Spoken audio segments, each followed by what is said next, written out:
ನನ್ನೆಯ ವಿದ್ಯಾರ್ಥಿಗಳೇ, ನಿಮ್ಮೆಲ್ಲರೂ ಕೂಡ ಈ ದಿನದ ತರಗತಿ ಆತ್ಮೀಯವಾಗಿರ್ತಕ್ಕಂಥ ಸ್ವಾಗತವನ್ನು ನಿಮಗೆ ಕೋರ್ತಾ ಇದ್ದೇವೆ ಮಕ್ಕಳೇ.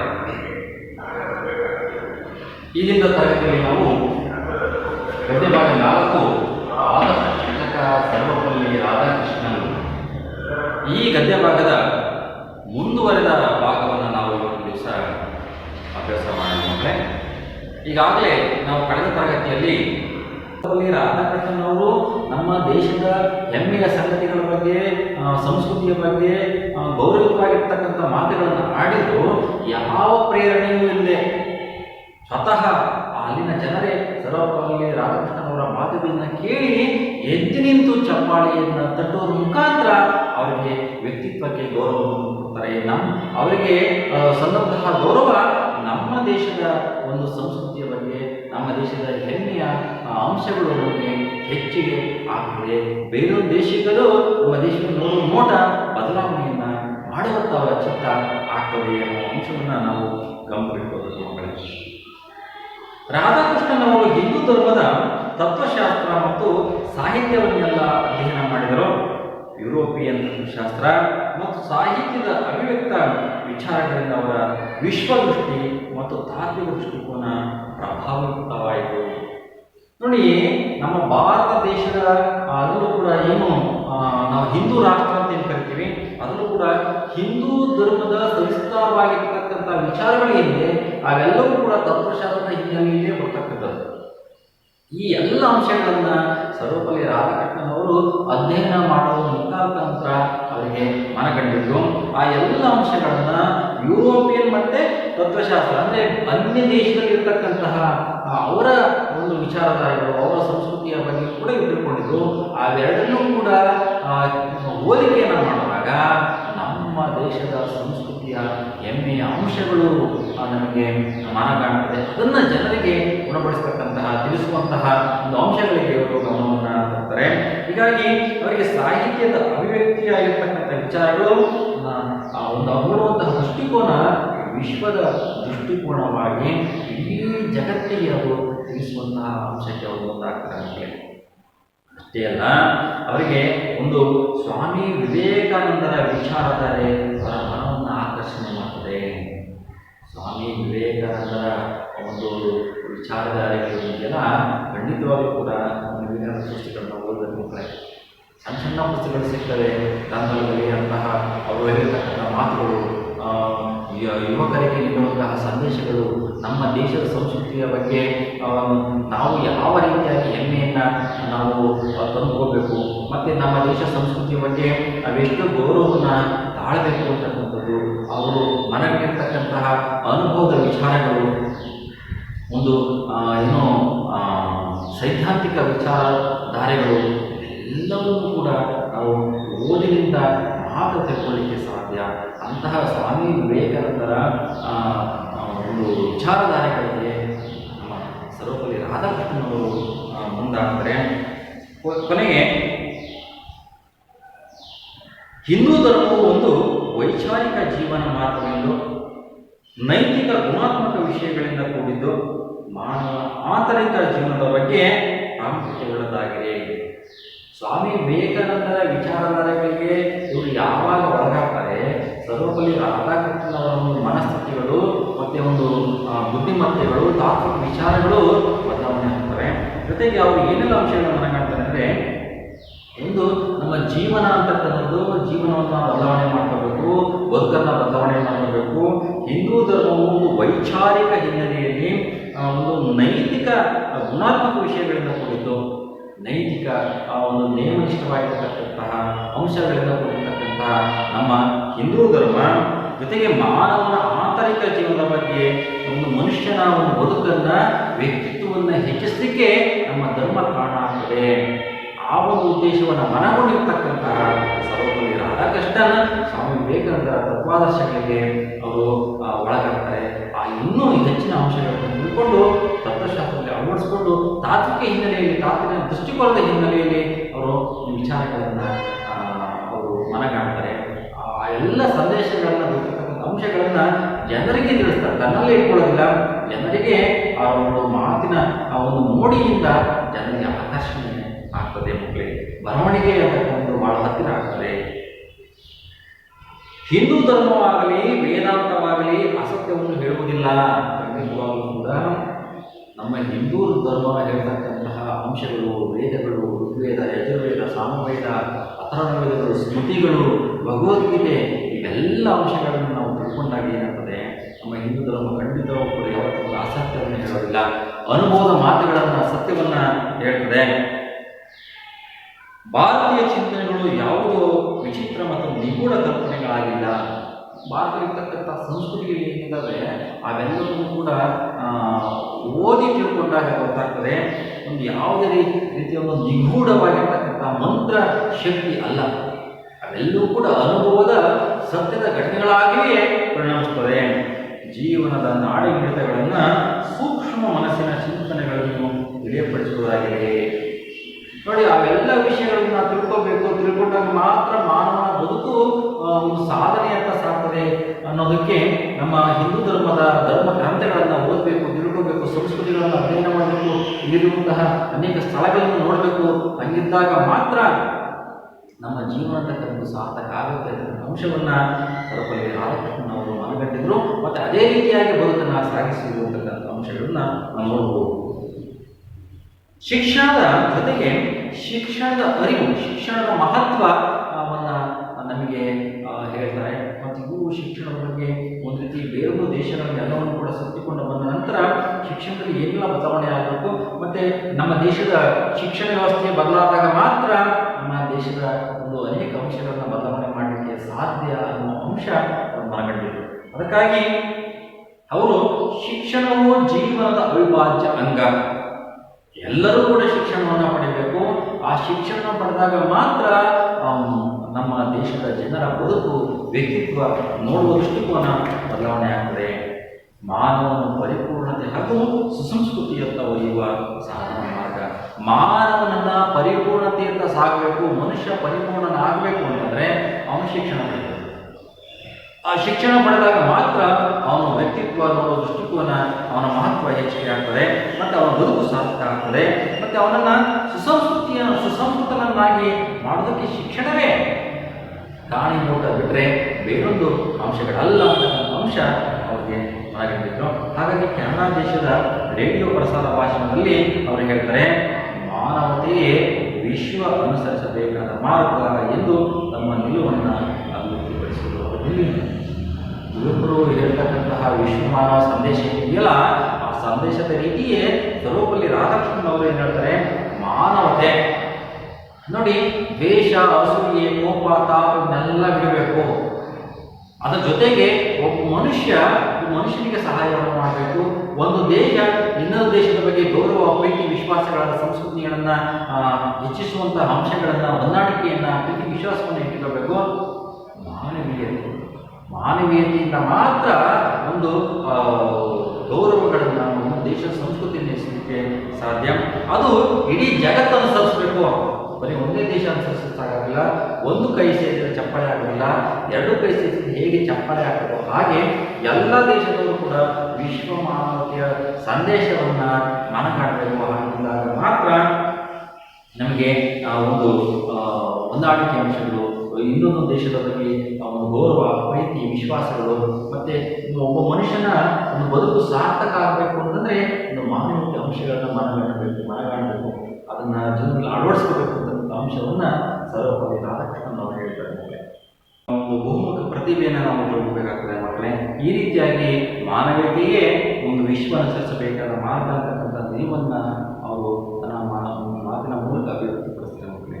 ಅಷ್ಟೇ ಅಲ್ಲದೆ ಸರ್ವಪಲ್ಲಿ ರಾಧಾಕೃಷ್ಣನ್ ಅವರ ಒಂದು ಬಹುಮುಖ ಪ್ರತಿಭೆ ಹತ್ತಿರದಿಂದ ಬಲ್ಲವರಾಗಿದ್ದ ನೆಹರೂರವರು ಇವರನ್ನು ಮಾಸ್ಕೋದಲ್ಲಿ ಭಾರತದ ರಾಯಭಾರಿಯಾಗಿ ನೇಮಿಸಿದರು. ನೋಡಿ ಮಕ್ಕಳೇ, ನಮ್ಮ ಭಾರತ ದೇಶದ ಪ್ರಧಾನಮಂತ್ರಿಯಾಗಿರ್ತಕ್ಕಂಥ ಜವಾಹರ್ಲಾಲ್ ನೆಹರೂರವರು ರಾಧಾಕೃಷ್ಣನ್ ಅವರ ಒಂದು ಬಹುಮುಖ ಪ್ರತಿಭೆ ಅಂತಂದರೆ ಒಬ್ಬರವರು ಕೇವಲ ಶಿಕ್ಷಕರಾಗಿರಲಿಲ್ಲ, ತತ್ವಶಾಸ್ತ್ರದಲ್ಲಿ ಪಂಡಿತರಾಗಿದ್ದರು, ನಮ್ಮ ದೇಶದ ಸಂಸ್ಕೃತಿ ಬಗ್ಗೆ ಅವರು ತಿಳ್ಕೊಂಡಿದ್ರು, ಫಿಲಾಸಫಿಯಲ್ಲಿ ಒಂದು ತರ್ಕಬದ್ಧವಾಗಿರ್ತಕ್ಕಂಥ ಮಾತುಗಾರಿಕೆ ಇವೆಲ್ಲವನ್ನೂ ಕೂಡ ಮನಗಂಡಿದ್ರು. ಮತ್ತು ಅವರ ಬರವಣಿಗೆ, ಇದರ ಒಂದು ಪ್ರತಿಫಲವಾಗಿಯೇ ನೆಹರೂರವರು ರಾಧಾಕೃಷ್ಣನ್ ಅವರನ್ನು ಗುರುತಿಸಿ ಮಾಸ್ಕೋದಲ್ಲಿ ಭಾರತದ ರಾಯಭಾರಿಯನ್ನಾಗಿ ಇವರು ಜವಾಹರ್ಲಾಲ್ ನೆಹರು ರಾಧಾಕೃಷ್ಣನ್ ಅವರನ್ನ ನೇಮಕ ಮಾಡ್ತಾರೆ ಮಕ್ಕಳೇ. ಅವಾಗ ಇನ್ನೂ ಕೂಡ ನಮ್ಮ ದೇಶದ ಒಂದು ಭವಿಷ್ಯ ಬದಲಾವಣೆ ಸಾಧ್ಯ ಆಯಿತು. ರಷ್ಯಾದ ಅಧ್ಯಕ್ಷರಾಗಿರ್ತಕ್ಕಂಥ ಸ್ಟಾಲಿನ್ ಅವರ ಸ್ನೇಹ ಸೌಹಾರ್ದಗಳ ಭೇಟಿ. ರಷ್ಯಾ ದೇಶದ ಅಧ್ಯಕ್ಷರಾಗಿರ್ತಕ್ಕಂಥ ಸ್ಟಾಲಿನ್, ರಷ್ಯಾ ದೇಶ ಜಗತ್ತಿನ ದೊಡ್ಡ ದೇಶಗಳಲ್ಲಿ ಒಂದು, ಮುಂದುವರೆದ ದೇಶಗಳಲ್ಲಿ ಒಂದು. ಹಾಗಾಗಿ ಅಂತಹ ದೊಡ್ಡ ದೊಡ್ಡ ದೇಶಗಳ ನಡುವೆ ಉತ್ತಮವಾಗಿರ್ತಕ್ಕಂತಹ ಬಾಂಧವ್ಯಗಳು ವೃದ್ಧಿಯಾಗ್ತದೆ. ಸ್ನೇಹ ಸೌಹಾರ್ದಗಳ ಭೇಟಿಗಳು ಫಲಪ್ರದಾಯ ಆಗ್ತವೆ. ಉಭಯ ದೇಶಗಳ ಬಾಂಧವ್ಯ ಹೆಚ್ಚಿಗೆ ಆಗ್ತದೆ. ಇದರಿಂದ ಸಂತಸವಾಗಿರ್ತಕ್ಕಂಥ ನೆಹರೂರವರು ರಾಧಾಕೃಷ್ಣರನ್ನ ಮೆಚ್ಚಿ ಪ್ರಶಂಸೆ ಮಾಡ್ತಾರೆ. ನೋಡಿ, ಒಬ್ಬ ವ್ಯಕ್ತಿಯ ವ್ಯಕ್ತಿತ್ವ ಎಷ್ಟು ವಿಶಾಲವಾಗಿರ್ತದೋ ಆ ರೀತಿಯಾಗಿ ಅವರ ಸಾಧನೆಗಳ ಶಿಖರ ಉನ್ನತಕ್ಕೆ ಹಂತಕ್ಕೆ ಮೇಲೆ ಮೇಲೆ ಹಂತಕ್ಕೆ ಏರ್ತಾ ಹೋಗುತ್ತದೆ. ಇದನ್ನು ಗುರುತಿಸಿದವರು ನಮ್ಮ ಜವಾಹರ್ಲಾಲ್ ನೆಹರೂರವರು. ಅನಂತರ ಇವರನ್ನ ಭಾರತದ ಉಪರಾಷ್ಟ್ರಪತಿ ಸ್ಥಾನಕ್ಕೆ ನಾಮಕರಣ ಮಾಡಲಾಯಿತು. ಅಷ್ಟೇ ಅಲ್ಲ, ಒಬ್ಬ ಶಿಕ್ಷಕನಾಗಿ ಕೆಲಸವನ್ನು ನಿರ್ವಹಿಸತಕ್ಕಂತಹ ಸರ್ವಪಲ್ಲಿ ರಾಧಾಕೃಷ್ಣನ್ ಭಾರತದ ಉಪರಾಷ್ಟ್ರಪತಿ ಸ್ಥಾನಕ್ಕೆ ಮತ್ತು ರಾಷ್ಟ್ರಪತಿ ಸ್ಥಾನಕ್ಕೂ ಕೂಡ ಇವರು ಆಯ್ಕೆ ಆಗ್ತಾರೆ ಅಂತಂದ್ರೆ ಖಂಡಿತವಾಗ್ಲೂ ಕೂಡ ಇವರ ಒಂದು ಬಹುಮುಖ ಪ್ರತಿಭೆಗೆ ಸಂದಂತಹ ಗೌರವಗಳು ಅಂತ ನಾವು ಹೇಳ್ಬೋದು. 2 ಬಾರಿ ಉಪರಾಷ್ಟ್ರಪತಿ ಆಗ್ತಾರೆ, ರಾಷ್ಟ್ರಕ್ಕೆ ಅನುಪಮ ಸೇವೆಯನ್ನ ಮಾಡ್ತಾರೆ. ಇವರ ಅವಧಿಯಲ್ಲಿ ಹಲವಾರು ರಾಷ್ಟ್ರಗಳಿಗೆ ಭೇಟಿಯನ್ನ ನೀಡಿ ಅಂತಾರಾಷ್ಟ್ರೀಯ ಮಟ್ಟದಲ್ಲಿ ಶಾಂತಿ ಸೌಹಾರ್ದವನ್ನು ಕಾಪಾಡುವಲ್ಲಿ ಯಶಸ್ವಿಯಾಗ್ತಾರೆ. ನೋಡಿ, ಇಡೀ ಜಗತ್ತಿನಲ್ಲಿ ಮಹಾಯುದ್ಧಗಳ ಆರಂಭ ಆಗುವಂತಹ ಒಂದು ಸಮಯದಲ್ಲಿ ಒಂದು ದೇಶದ ನಡುವೆ ಒಂದು ಆತ್ಮವಿಶ್ವಾಸ, ಒಂದು ಪ್ರೀತಿ, ಸೌಹಾರ್ದ ಇವನ್ನೆಲ್ಲ ಬೆಳೆಸಬೇಕು ಅಂತಕ್ಕಂಥ ಅಂಶಗಳನ್ನು ಸರ್ವಪಲ್ಲಿ ರಾಧಾಕೃಷ್ಣ ಅವರು ಮನಗಂಡಿದ್ದರು. ಇದರ ಪ್ರತಿಫಲವಾಗಿಯೇ ಇವರು ಯಾವಾಗ 2 ಬಾರಿ ಉಪರಾಷ್ಟ್ರಪತಿಗಳಾಗ್ತಾರೆ, ಇಂತಹ ಸಂದರ್ಭದಲ್ಲಿ ಬೇರೊಂದು ದೇಶದ ನಡುವೆ ಇವರು ಸಂಪರ್ಕವನ್ನು ಮಾಡ್ತಾರೆ. ಅಲ್ಲಿ ರಾಯಭಾರಿಗಳಾಗಿ ಹೋಗ್ತಾರೆ. ಅವರ ನಡುವೆ ಇರತಕ್ಕಂತಹ ಉತ್ತಮವಾಗಿರ್ತಕ್ಕಂತಹ ಬಾಂಧವ್ಯಗಳನ್ನು, ಸ್ನೇಹದ ಪರವಾಗಿರ್ತಕ್ಕಂಥ ಅಂಶಗಳಿಗೆ ಇವರು ಒಳಗಾಗ್ತಾರೆ. ಹೀಗಾಗಿ ನಮ್ಮ ದೇಶದ ಬಗ್ಗೆ ಬೇರೊಂದು ದೇಶದವರು ಒಂದು ಗೌರವವನ್ನು ತಾಳಲಿಕ್ಕೆ, ನಮ್ಮ ದೇಶದ ಬಗ್ಗೆ, ನಮ್ಮ ಸಂಸ್ಕೃತಿ ಬಗ್ಗೆ ತಿಳ್ಕೊಳ್ಳಿಕ್ಕೆ ಹೆಮ್ಮೆಯ ಅಂಶಗಳನ್ನು ಇವರು ಕಾರಣೀಭೂತವಾಗ್ತದೆ ಮಕ್ಕಳೇ. ಅಷ್ಟೇ ಅಲ್ಲದೆ ಶಾಂತಿ ಸೌಹಾರ್ದವನ್ನು ಕಾಪಾಡಲಿಕ್ಕೆ ಇವರು ಮುಂದಾಗ್ತಾರೆ. ಇವರ ಪ್ರವಾಸದ ಒಂದು ಉದ್ದೇಶ ಭಾರತೀಯ ಜೀವನ, ಸಂಸ್ಕೃತಿ, ಚಿಂತನೆ ಮತ್ತು ಮಾನವ ಧರ್ಮವನ್ನು ಪ್ರಚಾರ ಮಾಡುವುದು. ಸುಮ್ಮನೆ ಇವರು ಬೇರೊಂದು ದೇಶಗಳನ್ನು ಇವರು ನೋಡಿಲ್ಲ. ನಮ್ಮ ದೇಶದಲ್ಲಿರ್ತಕ್ಕಂತಹ ಹೆಮ್ಮೆಯ ಅಂಶಗಳು, ನಮ್ಮ ದೇಶದಲ್ಲಿರ್ತಕ್ಕಂತಹ ಸಂಸ್ಕೃತಿ, ಮಾನವೀಯತೆ, ಜೀವನದ ಬದುಕು, ನಮ್ಮ ರಾಷ್ಟ್ರದಲ್ಲಿರ್ತಕ್ಕಂತಹ ಅತ್ಯುತ್ತಮವಾಗಿರ್ತಕ್ಕಂಥ ವಿಷಯಗಳನ್ನು ಇವರು ಬೆಳೆಸಲಿಕ್ಕೆ ಮುಂದಾಗುವಂತಕ್ಕಂಥದ್ದು. ಇದರಿಂದ ವಿಶ್ವದೆಲ್ಲೆಡೆ ಇವರ ಬಗ್ಗೆ ಶ್ಲಾಘಿಸುವಂತಹ ಒಂದು ಅಂಶಗಳು ಮನಗಾಣ್ತವೆ. ಅವರ ಪದವಿ ಮತ್ತು ಹುದ್ದೆಗಳು ಅನಾಯಾಸವಾಗಿ ವಿವಿಧ ಹಂತಗಳಿಗೆ ಇವರಿಗೆ ಕರ್ಕೊಂಡು ಹೋಗ್ತವೆ. ಉಪರಾಷ್ಟ್ರಪತಿಯ ಸೇವೆಯನ್ನು ಯಶಸ್ವಿಯಾಗಿ ನಿರ್ವಹಿಸಿದ ನಂತರ ರಾಷ್ಟ್ರಪತಿ ಸ್ಥಾನಕ್ಕೆ ಇವರು ಸರ್ವಾನುಮತದಿಂದ ನಾಮಕರಣ ಆಗ್ತಾರೆ. ಅವರಿಗೆ ಬರುತ್ತಿದ್ದ 10,000 ರೂಪಾಯಿಗಳ ವೇತನದಲ್ಲಿ 2,500 ರೂಪಾಯಿಗಳನ್ನು ಮಾತ್ರ ಪಡೆದು ಉಳಿದ ಹಣವನ್ನು ಪ್ರಧಾನಮಂತ್ರಿಗಳ ಪರಿಹಾರ ನಿಧಿಗೆ ಹೊಂದಿಕೆಯಾಗಿ ನೀಡಿದ್ದರು. ನೋಡಿ, ಇವತ್ತಿನ ಸಂದರ್ಭಗಳಲ್ಲಿ ನೋಡೋದಾದ್ರೆ ಹಣ ನಮಗೆಲ್ಲರಿಗೂ ಕೂಡ ಬೇಕು. ಇನ್ನೂ ನ್ಯಾಯಯುತವಾಗಿ ಅನ್ಯಾಯವಾಗಲೂ ಕೂಡ ಹಣವನ್ನು ಗಳಿಸುವಂತಹ ಇವತ್ತು ಕಾಲಮಾನ. ಅಂದರೆ ಅವತ್ತು ಎಂತಹ ಮಹಾನ್ ವ್ಯಕ್ತಿಗಳು ಇದ್ರೂ ನಮ್ಮ ದೇಶದಲ್ಲಿರೋದಕ್ಕೆ ಒಂದು ಸಣ್ಣ ಉದಾಹರಣೆ. ಒಬ್ಬ ಉಪರಾಷ್ಟ್ರಪತಿಯಾಗಿ 2 ಬಾರಿ ಆಯ್ಕೆಯಾಗಿ ಅವರ ಒಂದು ಗೌರವ ಆಧಾರಗಳನ್ನು, ಅವರ ವ್ಯಕ್ತಿತ್ವವನ್ನು, ಇಡೀ ಜಗತ್ತನ್ನು ನೋಡುವಂತಹ ರೀತಿಯನ್ನು ಗಮನದಲ್ಲಿಟ್ಟುಕೊಂಡು ರಾಷ್ಟ್ರಪತಿಯಾಗಿ ಎಲ್ಲರೂ ಸೇರಿ ಇವರನ್ನು ಆಯ್ಕೆ ಮಾಡ್ತಾರೆ ಮಕ್ಕಳೇ. ಅಷ್ಟೇ ಅಲ್ಲ, ರಾಷ್ಟ್ರಪತಿ ಆಗಿಯೂ ಕೂಡ ಸರ್ವಪಲ್ಲಿ ರಾಧಾಕೃಷ್ಣನ್ ಅವರು 10,000 ರೂಪಾಯಿಗಳನ್ನು ಇವರು ಒತ್ತಿಗೆಯನ್ನು ಪಡ್ಕೊಂಡಿದ್ರು. ಜೊತೆಗೆ ಅದರಲ್ಲಿ ಕೇವಲ 2,500 ರೂಪಾಯಿ ಮಾತ್ರ ತನ್ನ ಬದುಕಿಗೆ ಇಟ್ಕೊಂಡು ಇನ್ನು ಉಳಿದಂತೆ ಎಲ್ಲ ಹಣವನ್ನು ಕೂಡ ಪ್ರಧಾನಮಂತ್ರಿ ಖಜಾನೆಗೆ ಅವರು ಕೊಡ್ತಾ ಇದ್ರು ಅಂತಂದ್ರೆ ಇಂತಹ ವ್ಯಕ್ತಿಗಳು ಇದ್ರು ಅನ್ನೋದಕ್ಕೆ ನಮ್ಮ ದೇಶಕ್ಕೆ ನಮ್ಮೆಲ್ಲರೂ ಕೂಡ ಹೆಮ್ಮೆ ಆಗ್ತದೆ ಮಕ್ಕಳೇ. ನೋಡಿ, ಎಂತಹ ವ್ಯಕ್ತಿಗಳು ನಮ್ಮ ದೇಶದಲ್ಲಿ ಇದ್ರು, ಮತ್ತೆ ನಮ್ಮ ದೇಶವನ್ನ ಯಾವ ರೀತಿಯಾಗಿ ಬೇರೊಂದು ದೇಶಗಳಿಗೆ ಪರಿಚಯವನ್ನು ಮಾಡಿಕೊಡ್ತಾ ಇದ್ರು ಅನ್ನೋದು. ಹೀಗಾಗಿಯೇ ಎಲ್ಲರೂ ಕೂಡ ಭಾರತ ದೇಶ ಅಂದ ತಕ್ಷಣವೇ ಎಲ್ಲ ದೇಶಗಳು ಕೂಡ ಗೌರವವನ್ನು ಕೈಯನ್ನು ಮುಗಿಯುವಂತಹ ಒಂದು ಕಾಲಘಟ್ಟಕ್ಕೆ ಬಂದಿದ್ದೀವಿ ಅಂತಂದರೆ ಇವರೆಲ್ಲರ ಪರಿಶ್ರಮದಿಂದಲೇ ಹೊರತು ಬೇರೆ ಯಾವುದು ಕೂಡ ಅಲ್ಲ. ನೋಡಿ, ಇವರ ಸ್ಮರಣೀಯ ಸೇವೆಯನ್ನು ಗುರುತಿಸಿ ಭಾರತ ಸರ್ಕಾರದ ಅತ್ಯುನ್ನತ ಪ್ರಶಸ್ತಿಯಾದ ಭಾರತ ರತ್ನವನ್ನು ನೀಡಿ ಗೌರವಿಸಲಾಗಿದೆ. ನೋಡಿ, ಒಬ್ಬ ಉತ್ತಮವಾಗಿರ್ತಕ್ಕಂತಹ ಶಿಕ್ಷಕ ಏನೆಲ್ಲ ಒಂದು ಪದವಿಗಳನ್ನು ಪಡಿಬಹುದು ಅನ್ನೋದಕ್ಕೆ ಸರ್ವಪಲ್ಲಿ ರಾಧಾಕೃಷ್ಣನವರೇ ಸಾಕ್ಷಿ. ಕೇವಲ ಒಂದು ವಾಕ್ಚಾತುರ್ಯ, ಒಂದು ವ್ಯಕ್ತಿತ್ವ ಸಾಧನೆ ಅಷ್ಟೇ ಅಲ್ಲ, ಅವರು ಇಡೀ ಜಗತ್ತಿನ ಎಲ್ಲರೂ ಕೂಡ ನಮ್ಮ ದೇಶದಲ್ಲಿರ್ತಕ್ಕಂಥ ಸರ್ವಪಲ್ಲಿ ರಾಧಾಕೃಷ್ಣನವರ ವ್ಯಕ್ತಿತ್ವಕ್ಕೆ ಸಂದಂತಹ ಗೌರವ ಪ್ರಶಸ್ತಿಗಳನ್ನು ನೋಡಿದಾಗ ನಮಗೆ ಗೊತ್ತಾಗ್ತದೆ. ಭಾರತ ರತ್ನ, ಭಾರತ ಸರ್ಕಾರದ ಅತ್ಯುನ್ನತವಾಗಿರ್ತಕ್ಕಂಥ ಪ್ರಶಸ್ತಿ ಭಾರತ ರತ್ನ ಡಾಕ್ಟರ್ ಸರ್ವಪಲ್ಲಿ ರಾಧಾಕೃಷ್ಣನವರಿಗೆ ಬಂದಿತ್ತು ಅನ್ನೋದಕ್ಕೆ ನಿಮಗೆ ಹೆಮ್ಮೆಯ ವಿಷಯ. ಅಷ್ಟೇ ಅಲ್ಲದೆ ಬ್ರಸೆಲ್ಸ್ನ ಫ್ರೀ ವಿಶ್ವವಿದ್ಯಾನಿಲಯ ಇವರಿಗೆ ಗೌರವ ಡಾಕ್ಟರೇಟ್ ಪದವಿಯನ್ನು ಪ್ರದಾನ ಮಾಡುತ್ತದೆ. ಹಾಗೆ ಭಾರತೀಯ ವಿದ್ಯಾಭವನದ ಬ್ರಹ್ಮ ವಿದ್ಯಾ ಭಾಸ್ಕರ ಅಂತಕ್ಕಂತಹ ಬಿರುದು ಕೂಡ ಇವರು ಪಡ್ಕೋತಾರೆ. ದೇಶ ವಿದೇಶಗಳಲ್ಲಿ ಇವರ ಬಗ್ಗೆ ಹಲವಾರು ಗೌರವ ಪದವಿಗಳು ಇವರಿಗೆ ಸಿಗ್ತದೆ. ಅಲ್ಲದೆ ನಮ್ಮ ಭಾರತ ಸರ್ಕಾರ ಅವರ ಜನ್ಮದಿನವಾಗಿರ್ತಕ್ಕಂತಹ ಸೆಪ್ಟೆಂಬರ್ 5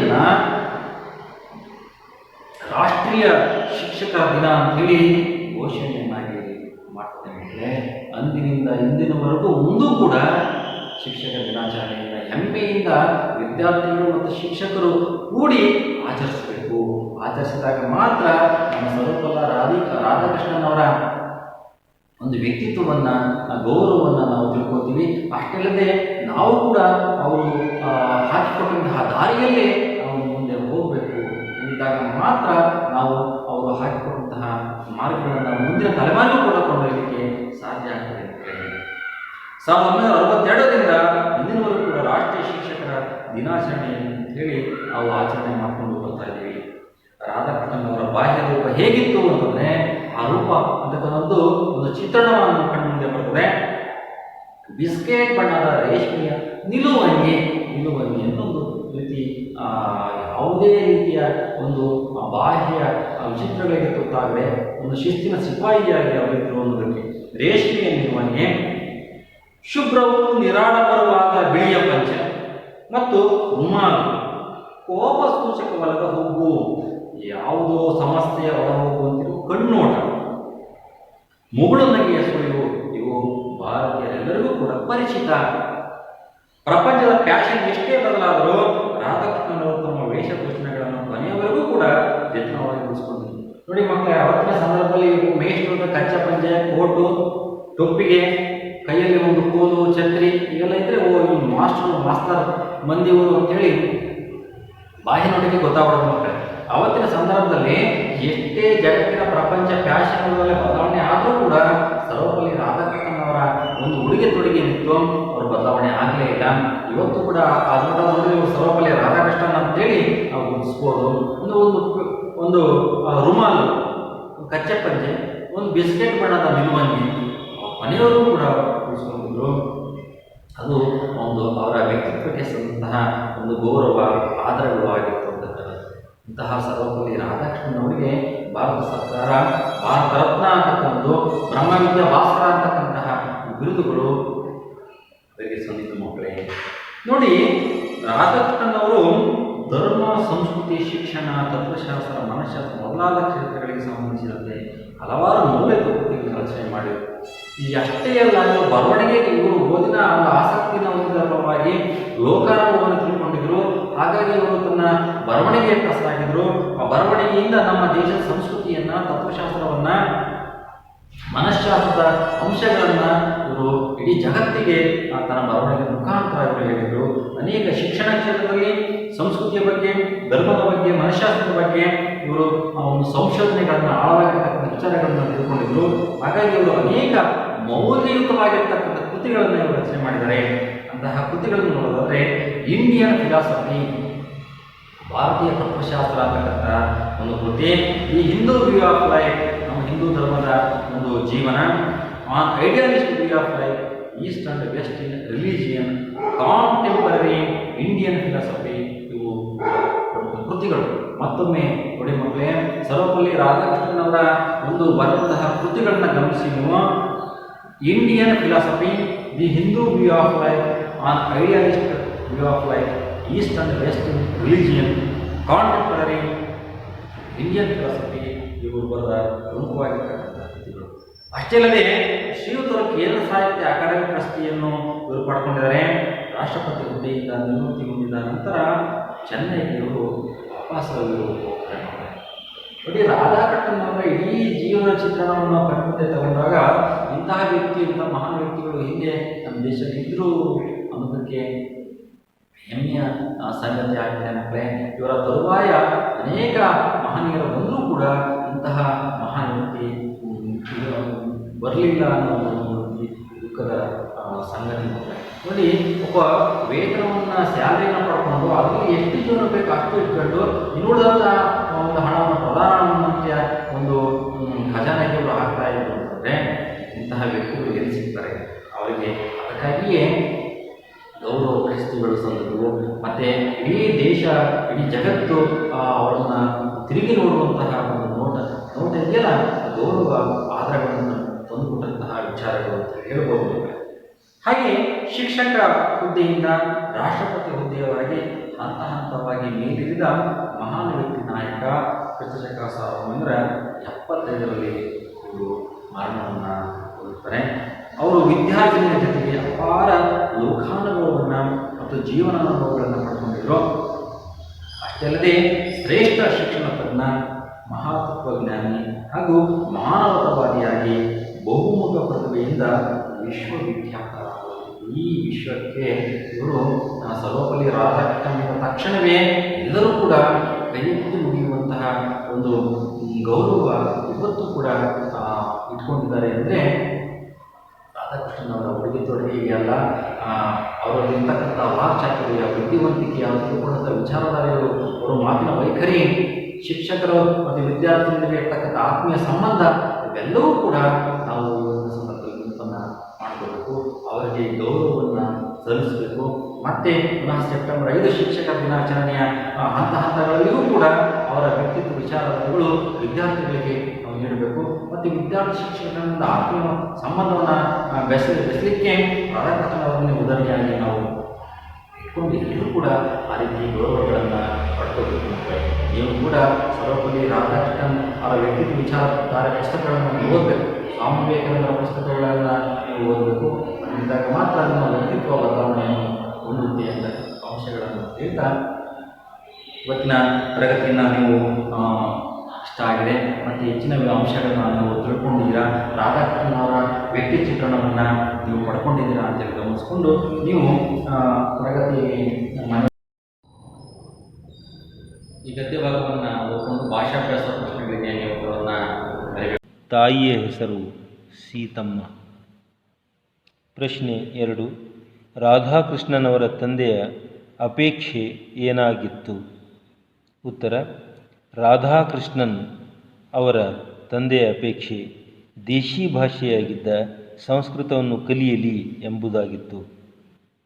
ರಾಧಾಕೃಷ್ಣನ್ ಅವರ ತಂದೆಯ ಅಪೇಕ್ಷೆ ಮಗ ದೇಶಿ ಭಾಷೆಯಾಗಿದ್ದ ಸಂಸ್ಕೃತವನ್ನು ಕಲಿಯಲಿ ಎಂಬುದಾಗಿತ್ತು.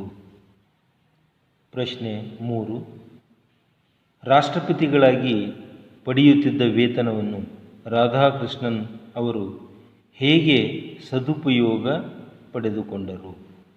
ಉತ್ತರ: ರಾಷ್ಟ್ರಪತಿಗಳಾಗಿ ಪಡೆಯುತ್ತಿದ್ದ ವೇತನವನ್ನು ರಾಧಾಕೃಷ್ಣನ್ ಅವರು ಪ್ರಧಾನಮಂತ್ರಿಗಳ ಪರಿಹಾರ ನಿಧಿಗೆ ವಂತಿಗೆ ನೀಡುವುದರ ಮೂಲಕ ಸದುಪಯೋಗ ಪಡೆದುಕೊಂಡರು.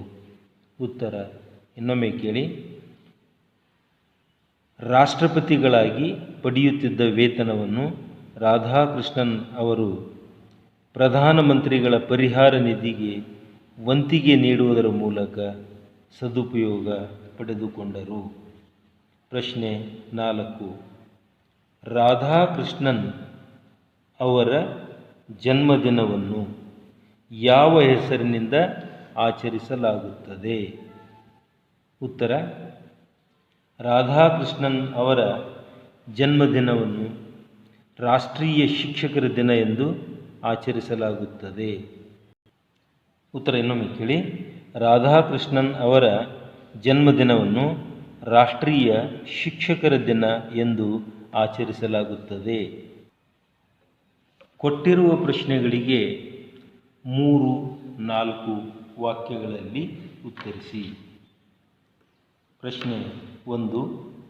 ಸ್ಟಾಲಿನ್ ಅವರು ರಾಧಾಕೃಷ್ಣನವರ ಬೀಳ್ಕೊಡುಗೆ ಸಮಾರಂಭದಲ್ಲಿ ಏನು ಹೇಳಿದರು? ಉತ್ತರ: ಸ್ಟಾಲಿನ್ ಅವರು ರಾಧಾಕೃಷ್ಣನ್ ಅವರಿಗೆ ಬೀಳ್ಕೊಡುಗೆ ಸಮಾರಂಭದಲ್ಲಿ, ನೀವೊಬ್ಬರೇ ನನ್ನನ್ನು ಒಬ್ಬ ಮನುಷ್ಯನಂತೆ ಕಂಡು ವರ್ತಿಸಿದವರು. ನೀವು ನಮ್ಮನ್ನು ಬಿಟ್ಟು ಹೋಗುತ್ತಿರುವಿರಿ. ನನಗೆ ಇದು ದುಃಖ ನೀಡಿದೆ. ನೀವು ಹೆಚ್ಚು ಕಾಲ ಬಾಳಬೇಕೆಂಬುದೇ ನನ್ನ ಆಸೆ.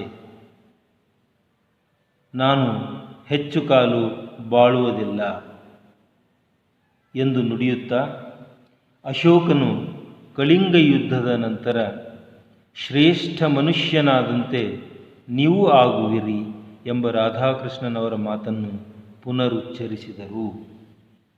ಮಕ್ಕಳೇ, ಉತ್ತರ ದಯವಿಟ್ಟು ಇನ್ನೊಮ್ಮೆ ಗಮನಿಸಿ. ಪ್ರಶ್ನೆ ಸಮೇತವಾಗಿ, ಸ್ಟಾಲಿನ್ ಅವರು ರಾಧಾಕೃಷ್ಣನವರ ಬೀಳ್ಕೊಡುಗೆ ಸಮಾರಂಭದಲ್ಲಿ ಏನು ಹೇಳಿದರು?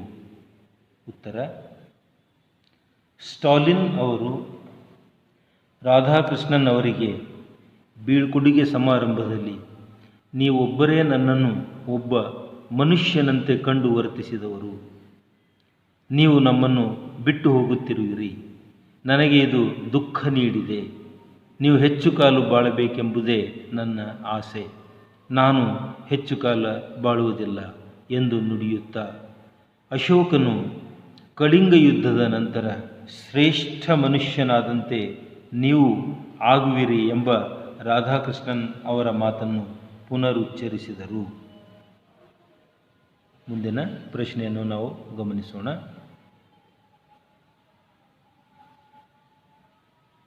ಪ್ರಶ್ನೆ 2.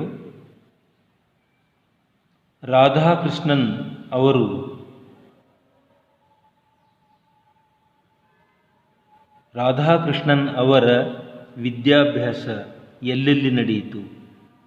ಉತ್ತರ: ರಾಧಾಕೃಷ್ಣನ್ ಅವರು ತಿರುಪತಿಯ ಹರ್ಮನ್ಸ್ಬರ್ಗ್ ಮಿಷನರಿ ಶಾಲೆಯಲ್ಲಿ ತಮ್ಮ ಶಿಕ್ಷಣವನ್ನು ಪ್ರಾರಂಭಿಸಿದರು. ವೆಲ್ಲೂರಿನ ಊರ್ಸ್ ಕಾಲೇಜಿನಲ್ಲಿ BA ಪೂರ್ವ ಶಿಕ್ಷಣ ಪಡೆದರು.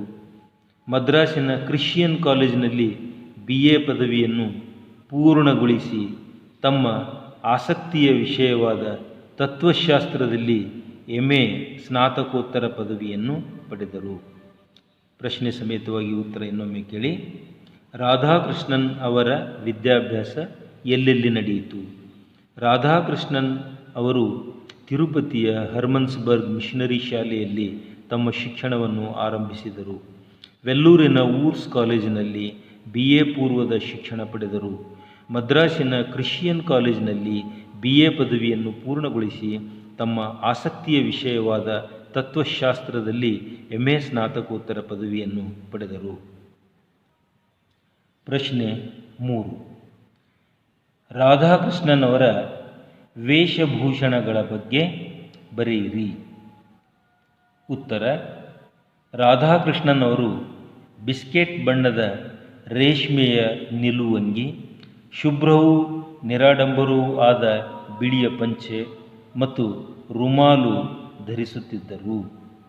ಫ್ಯಾಷನ್ ಎಷ್ಟೇ ಬದಲಾದರೂ ಇವರು ಮಾತ್ರ ತಮ್ಮ ವೇಷಭೂಷಣಗಳನ್ನು ಕೊನೆಯವರೆಗೂ ಜತನವಾಗಿ ಉಳಿಸಿಕೊಂಡಿದ್ದರು. ಮಕ್ಕಳೇ, ಉತ್ತರ ಪ್ರಶ್ನೆ ಸಮೇತವಾಗಿ ಇನ್ನೊಮ್ಮೆ ಕೇಳಿ. ರಾಧಾಕೃಷ್ಣನ್ ಅವರ ವೇಷಭೂಷಣಗಳ ಬಗ್ಗೆ ಬರೆಯಿರಿ.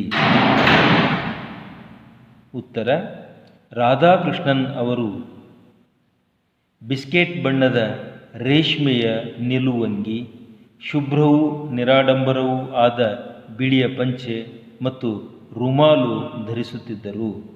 ಪ್ರಪಂಚದ ಫ್ಯಾಷನ್ ಎಷ್ಟೇ ಬದಲಾದರೂ ಇವರು ಮಾತ್ರ ತಮ್ಮ ವೇಷಭೂಷಣಗಳನ್ನು ಕೊನೆಯವರೆಗೂ ಜತನವಾಗಿ ಉಳಿಸಿಕೊಂಡಿದ್ದರು. ವಿದ್ಯಾರ್ಥಿಗಳೇ, ಇಲ್ಲಿಯವರೆಗೆ ತಮಗಾಗಿ ನಾನು ನೀಡಿರುವ ಮಾದರಿ ಉತ್ತರಗಳನ್ನು ತಮ್ಮ ಮನೆಗೆಲಸದ ಪುಸ್ತಕದಲ್ಲಿ ಬರೆಯಬೇಕು. ಮುಂದಿನ ಅವಧಿಯಲ್ಲಿ ಉಳಿದ ಪ್ರಶ್ನೆಗಳನ್ನು ನಾನು ತಮ್ಮ ಗಮನಕ್ಕೆ ತರುತ್ತೇನೆ. ಅಲ್ಲಿಯವರೆಗೆ ತಮಗೆ ಶುಭವಾಗಲಿ. ಧನ್ಯವಾದಗಳು ವಿದ್ಯಾರ್ಥಿಗಳೇ.